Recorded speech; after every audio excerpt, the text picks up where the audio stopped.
प्रेम से बोलो विद्या दाहिनी की presented by Muskan Recording Studio. Singing by Dilip Garolia. दसमा कदेबे ओई बेटी परीक्षा मैट्रिक पास कह रही है के मैया जी। हे गई सतमा अठमा नवमा में नैया सबके पार गेलही के मैया मैया। सतमा अठमा नवमा में नैया सबके पार गेलही के मैया जी। हे गई दसमा देबे ओई बेरी परीक्षा मैट्रिक पास कह रही है गे मैया जी। हे गई दसमा कह देबे ओई बेरी परीक्षा मैट्रिक पास कह रही है गे मैया जी। प्रेम से बोलो हंसा वाली मैया की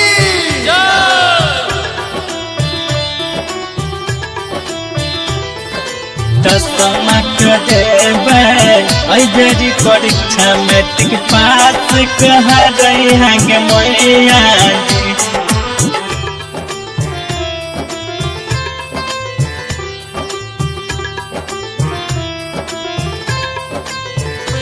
हे गई मंडप बनलिया पंडाल सजलियो तो हर मूर्ति बैठलियो गे मैया मैया। मंडप बनलिया पंडाल सजलियो तो हर मूर्ति बैठलियो गे मैया जी। हे गई दसवीं में वही बेर दिलियो परीक्षा मैट्रिक पास कह रही है गे मैया जी। हे गई दसवीं में वही बेर दिलियो परीक्षा मैट्रिक पास कह रही है गे मैया जी। प्रेम से बोलिए सरस्वती मैया की।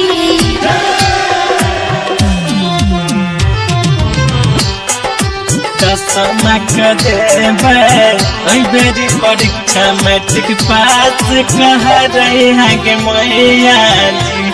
Presented by Muskan Recording Studio.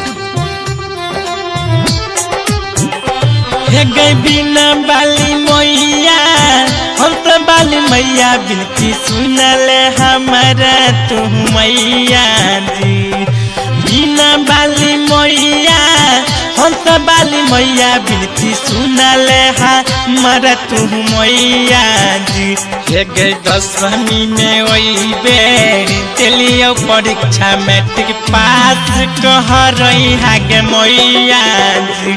हे गई दसवीं में वही बेर दिलियो परीक्षा मैट्रिक पास कह रही है गे मैया जी।